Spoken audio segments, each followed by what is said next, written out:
Salam alaikum Mazoul Fillaoun, bonjour. Ali Benflis vient de publier le livre blanc sur la fraude électorale qu'il avait promis au lendemain de l'indépendance de Abdelaziz Bouteflika à son 4e mandat. L'histoire fait grand bruit et ceux qui ont déjà lu le livre affirment qu'il fourmille de preuves en tout genre. Et que se passe-t-il? Rien. Juste un autre scandale au pays des scandales. Là où trop de scandales ont tué le scandale. Où ils l'ont banalisé, où ils en ont fait une norme presque. Dans n'importe quelle république à peine honorable, un tel pavé dans la mare aurait dû entraîner illico presto une des deux réactions. Soit son auteur s'est livré à des diffamations très graves sur des institutions de l'État, voire même sur la première d'entre elles, la présidence de la République, et il est par conséquent poursuivi en justice, soit ce qu'il y a affirmé est avéré, et c'est une crise majeure au cœur de l'État, une réaction de colère du peuple algérien qu'on aurait donc floué, arnaqué, trompé de façon aussi massive que le décrit le livre, que le décrirait le livre. Une crise majeure qui devrait entraîner de facto l'invalidation de ces élections truquées. Mais c'est se moquer du monde et de soi-même aussi, en premier, que de penser qu'une telle réaction pourrait avoir lieu dans un pays qui collectionne les outrances, les dépassements, les excès, les records sinistres, les scandales les plus effarants, qui carburent à la corruption systémique, qui a même poussé le bouchon jusqu'à faire élire, contre la volonté du peuple et même contre le bon sens commun, un invalide intégral, incapable d'aligner deux phrases, incapable de réciter la table de multiplication de 2. Rien n'est impossible en scandalistant.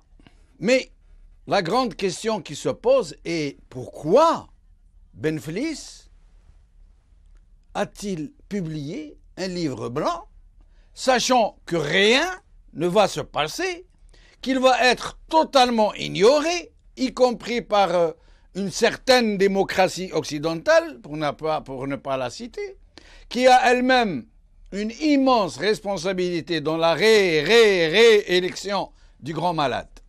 Nous poserons la question à nos deux invités, Abou Hicham et Moussa Ben Hamouda. Mais avant cela, nous allons vous repasser une vidéo qui avait fait grand bruit en ce temps, en 2012, lors des élections législatives, où nous voyons un citoyen de Tébessa, que je connais personnellement, qui est de la famille Gouasmia, pour être un homme qui n'a pas froid aux yeux. On l'y voit, dénoncer une fraude qui a eu lieu dans des élections législatives, une fraude comme les autres. Nous repassons cette vidéo pour montrer que de toute façon, que toutes les élections en Algérie sont truquées et que c'est une vraie constante nationale. Vidéo s'il vous plaît. نصر الدين. نعم اهلا بك نصر الدين. يعني كنت اول الزملاء معنا هذا الصباح، نقلت صورا جميله جدا وها انت ايضا الان محاط بجمع غفير من الشباب في هذا الموعد الهام. تفضل نصر الدين. شكرا فريدة وكريم وتحية مجددة، وما زلت كل حماس وحيوية لأنقل لكم أيضا وأرصد لكم آراء جديدة للمواطنين هنا بمركز بن باديس بتبسة حول أهمية الانتخابات التشريعية. وسيدي أنت انتخبت، وش تعني لك هذه الانتخابات التشريعية؟ هذه الانتخابات بصراحة تعني لي أنه أفق جديد للجزائر ومستقبل جديد وتغيير خاصة، لكن التغيير يبدأ من القمة. احنا رانا نشوفوا في التغيير اليوم باللي القمة على حالها. الانتخابات هنا في تبسة اليوم أنا كمواطن لاحظت تزوير بالجملة، تزوير في كل المراكز. أقل المراكز تزوير هو مركز بن بديس والموجود. شكرا سيدي، شكرا سيدي، شكرا سيدي، شكرا. رسالة تاعك وصلت. سيدي أنت مش تعنيك بالانتخابات الشرعية؟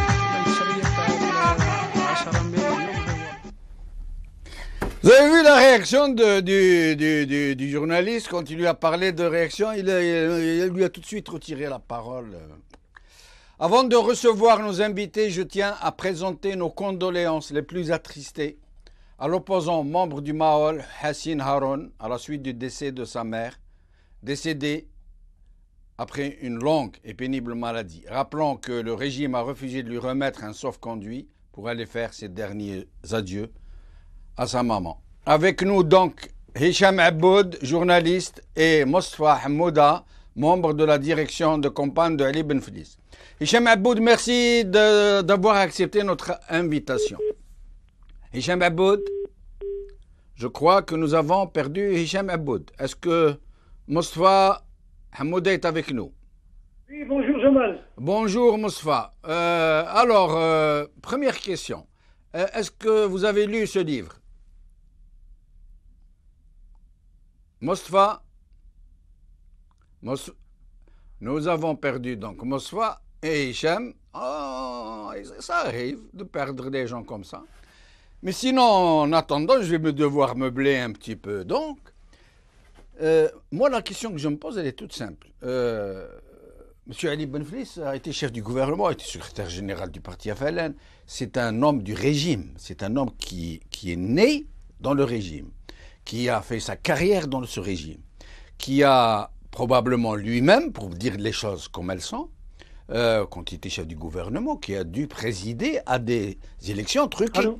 Donc, je me pose la question d'abord, comment se voit-il maintenant qu'il est de l'autre côté de la barricade et à quoi il s'attend? Et c'est une question que je posais donc à Mostafa qui est avec nous maintenant. Mostafa, est-ce que vous avez lu le livre blanc de M. Ali Ben Fliss?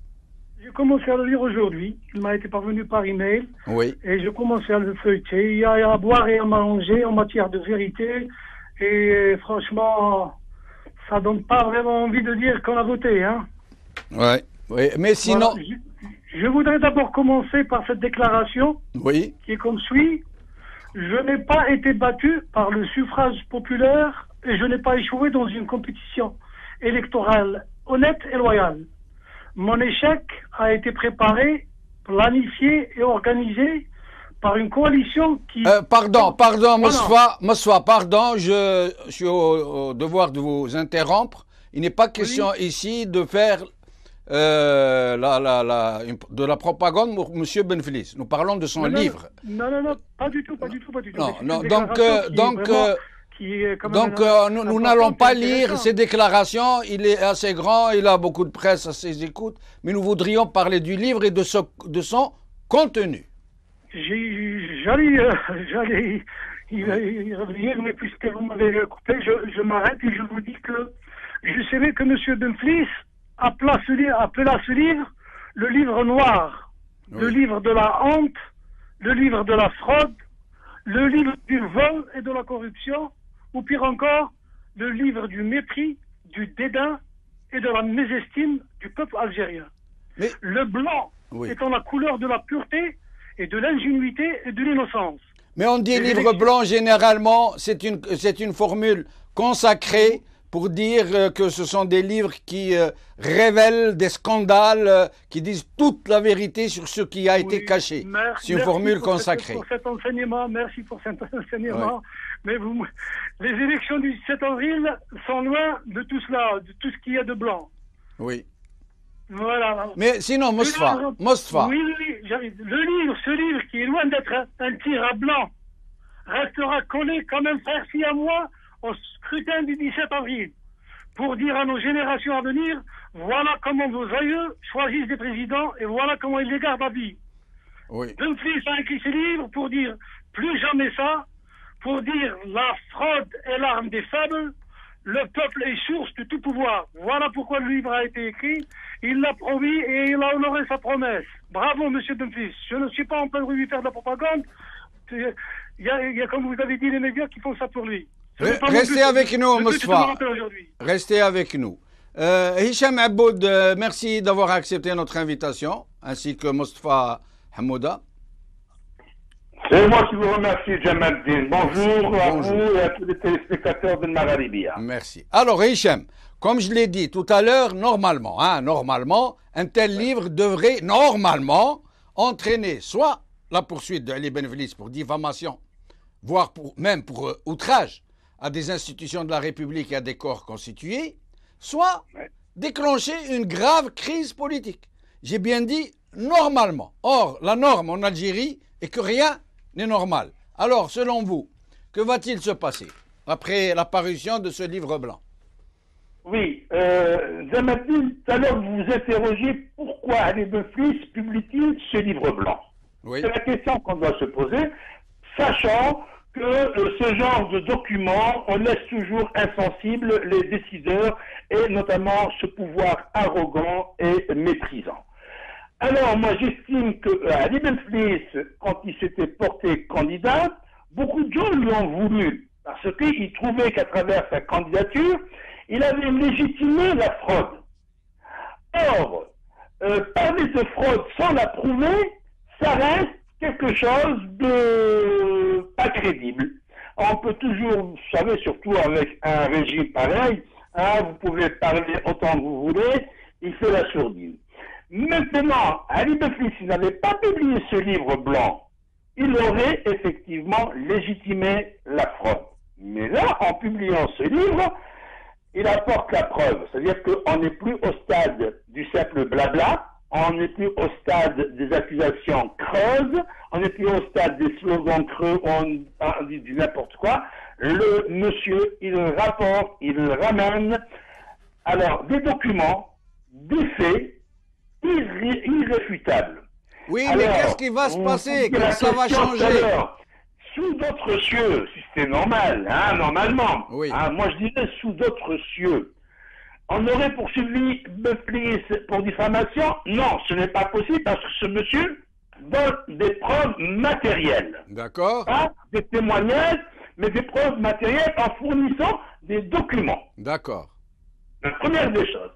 Et là, moi, j'invite les téléspectateurs pour mieux saisir et mieux comprendre de lire ce livre blanc qui est disponible sur Internet. Alors, maintenant, qu'est-ce qu'il y a sur d'autres cieux? Qu'est-ce qui se serait passé? C'est l'effondrement de tout un système. D'ailleurs, sous d'autres cieux, on n'aurait jamais fait pareil, fraude, on n'aurait jamais versé dans des choses. Vraiment, on est dans une république bananière. Couscoussière. C'est vraiment honteux, c'est vraiment non, honteux. Mais Hicham, vous n'avez pas répondu à ma question. Ce livre a paru, il est publié, tout le monde va le lire. Ça va changer quoi? Alors, ça doit changer. Par qui? Pourquoi? La justice? Maintenant, c'est à la presse, c'est à la société civile, c'est au parti de l'opposition de bouger. Parce que si cette société civile, si ces partis d'opposition ne bougent pas, n'attendez pas que le régime bouge. N'attendez pas que Bouteflika ou le Conseil constitutionnel, qui lui est totalement acquis et qui est complice dans la forfaiture, ne les attendez pas pour qu'ils demandent l'ouverture d'une enquête. Alors, maintenant, il ne faut plus qu'on reste passif. On est comme ça, voilà, il y a un truc. Mais on a dit, c'est habitué. C'est pour ça qu'il n'y a plus d'État. Nous sommes aussi complices, nous sommes responsables de ce qui arrive. Mais Hicham, c'est à nous de réagir. Hicham, dans ce pays, ni les institutions, ni la presse, ni la fameuse intelligentsia qui n'existe nulle part, ni l'opposition virtuelle, ni le peuple lui-même, ni nous tous n'avons bougé quand on nous a fait élire, malgré nous, un impotent, un invalide, quelqu'un qui n'arrive même pas. Et pourquoi vous voulez que ça bouge pour un livre blanc? Alors, justement, ça doit bouger pour un livre blanc. Pourquoi? Parce qu'on ne doit plus se taire. C'est le silence. Vous savez, moi, j'ai un truc. Je dis, Il n'y a pas meilleur allié du bourreau que sa victime lorsqu'elle garde le silence. Il n'y a pas meilleur allié du bourreau que sa victime lorsqu'elle garde le silence. Nous sommes des victimes de ce système. Cette intelligentsia, cette société civile, cette partie d'opposition, jusqu'à quand garderont-ils le silence? Jusqu'à quand? Quand ce monsieur vient nous fournir en document annexe la décision du CNSE numéro 1 du 9 février, hein, alors il y a toute une liste de documents. Oui. Restez avec nous, Hicham. Restez avec nous, Hicham. Moustapha. Oui, je suis là. Moustapha, est-ce que vous pourriez nous donner quelques éléments de ces preuves accablantes dont vous dites qu'elles fourmillent dans ce livre? Est-ce que vous pourriez nous donner des exemples, par exemple? Écoutez, si Jamal, la fraude était munie d'une feuille de route qui dictait évidemment qu'il fallait frauder avant la convocation du corps électoral, après la convocation du corps électoral, frauder lors du dépôt du dossier de candidature, après la publication de la liste des candidats. La liste est longue pour aller dans les détails. La fraude est là, tout le monde l'a vu. Mais nous, on aimerait avoir des détails qui soient assez spectaculaires pour avoir une idée. Enfin, il n'y a pas plus spectaculaire, si Jamal, qu'un détail qui est là, que tout le monde connaît. Le scrutin devait s'arrêter à 19h. L'heure de l'arrêt du scrutin a été fixée à 19h. Oui. Et voilà que dans 15 wilayas, on est resté jusqu'à 20h.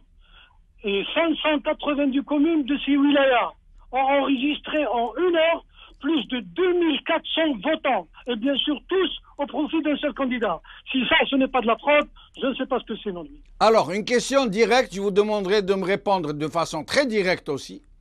Ali Benvelis vient de déclarer que le poste de président est vacant. C'est une déclaration qui vaut son pesant de je ne sais quoi, j'allais dire d'or.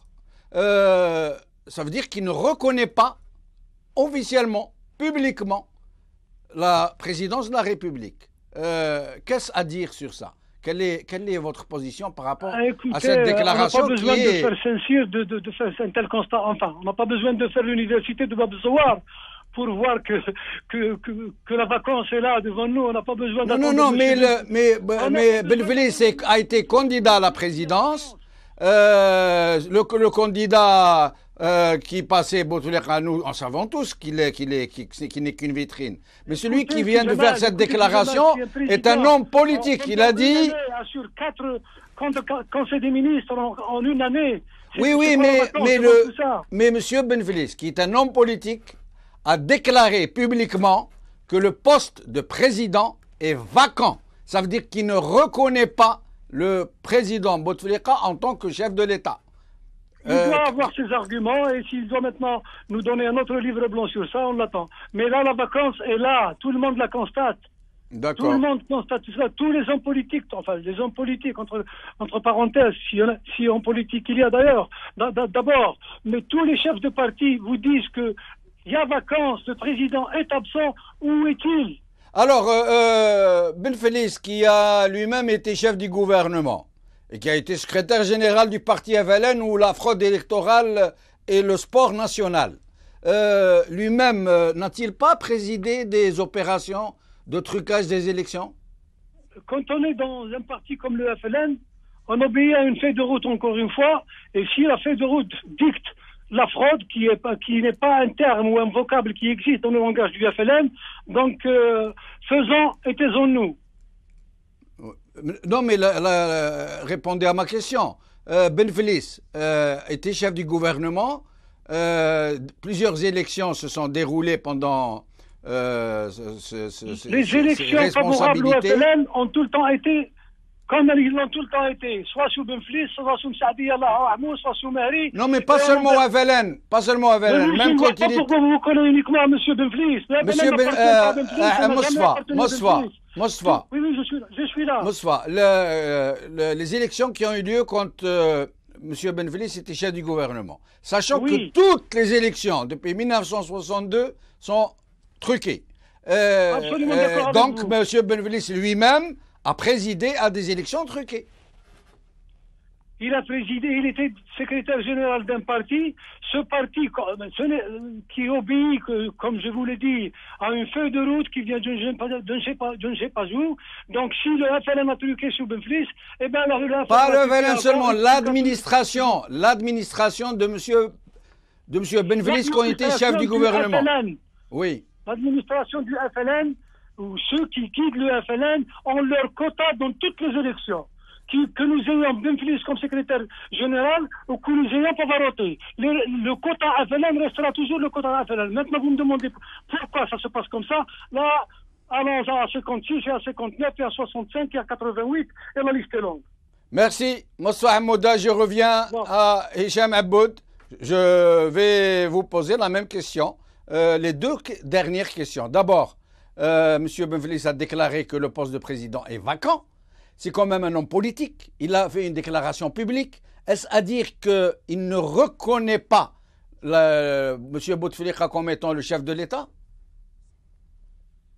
Hicham Aboud, nous l'avons encore perdu. Est-ce que nous allons le retrouver? Est-ce que nous avons suffisamment de temps?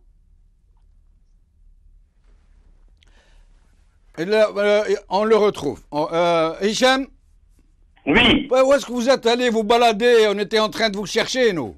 Non, c'est quelqu'un téléphone, c'est tout. Alors, oui, j'ai posé la question à Moussa Hamouda, qui est un proche de Ali Benflis, qui a fait partie de sa direction de campagne. Benflis a déclaré le poste de président est vacant. C'est pas n'importe qui le dit. C'est un homme public, c'est un homme politique, et il a fait une déclaration publique. Est-ce à dire qu'il ne reconnaît pas Bouteflika en tant que président?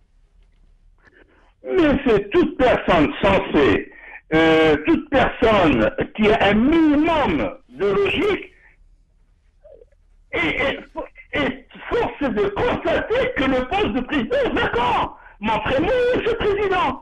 Ce président, il ne peut pas assister à la cérémonie du 5 juillet, il ne peut pas assister à la cérémonie de Eid al-Fitr, il ne peut pas répondre à un coup de fil d'un président étranger, et on ne le voit pas. Donc, le poste est vacant. De facto, je n'ai pas besoin d'attendre Ali Benflis pour me dire que le poste est vacant. Non, mais Hicham, il y a un problème. Hicham, il y a un problème. Notre dirigeant, s'il en reste encore, s'il y a encore des dirigeants dans ce pays, de saisir le Conseil constitutionnel, de le forcer à reconnaître qu'il y a vacance de pouvoir. Mais Hicham, il y a un problème de fond dans la question que je vous ai posée. Qu'un homme politique de cette envergure déclare publiquement que le poste de président est vacant, ça veut dire, je vais vous donner un exemple tout simple, ça veut dire que tous les décrets qui ont été signés ne sont pas valides. Ça veut dire qu'ils sont signés par quelqu'un d'autre. Mais absolument. Donc nous sommes dans un... Voilà ce que je voulais dire. Des exemples de documents signés en l'absence. La nomination du nouvel ambassadeur d'Algérie à Paris en remplacement de Missoum Sbieh a été faite au moment où Bouteflika était incapable de prononcer un mot de signer. C'est ce que je voulais dire. Je vais te dire, c'est une excuse, Jamel. Le 15 mars, le 15 mai 2013, il y a eu 15 décrets présidentiels qui ont été signés. Oui. J'avais, moi, à l'époque, donné l'information. Et j'ai dit, le président est à Alger, il a signé le décret parce que j'ai eu cette information. Et d'ailleurs, 5 jours après, le quotidien Al-Nahar, dont l'obédience est connue de tout le monde, a publié l'un de ces documents et a donné à la une que le président avait signé 15 décrets présidentiels. Alors, ou bien, et là, on m'a interdit mes journaux. À cause de cela, on commençait mes devoirs avec ce régime. Alors, dans ce cas, ces décrets, ils ont été signés par Bouteflika, et à ce moment-là, on doit reconnaître que ce que j'avais dit était juste, qu'il était rentré au pays le 15 mai, et qu'il avait quitté le 20 dans un état très grave. Donc, Hicham, pardonnez-moi. Les décrets qui ont été signés par Bouteflika, est-ce que vous pensez que Bouteflika aujourd'hui peut avoir un moment de lucidité et peut discuter avec les gens qu'il nomme, qu'il désigne. Un gouvernement est désigné sans qu'il ne le reçoive. Hicham, Oui. nous devons considérer que tous les gens qui ont été nommés par décret depuis cette élection, pour ne pas parler avant cette élection, tous les gens nommés, toutes les décisions prises par décret signées sont nulles et non avenues. Ça veut dire que nous sommes dans un non-État où une mafia est en train de signer pour le président en titre et que tous les décrets signés sont hors la loi. Écoutez, actuellement, nous vivons à l'abri d'un régime spécialiste de la fraude. Spécialiste de la fraude. Depuis 62, ce n'est pas nouveau.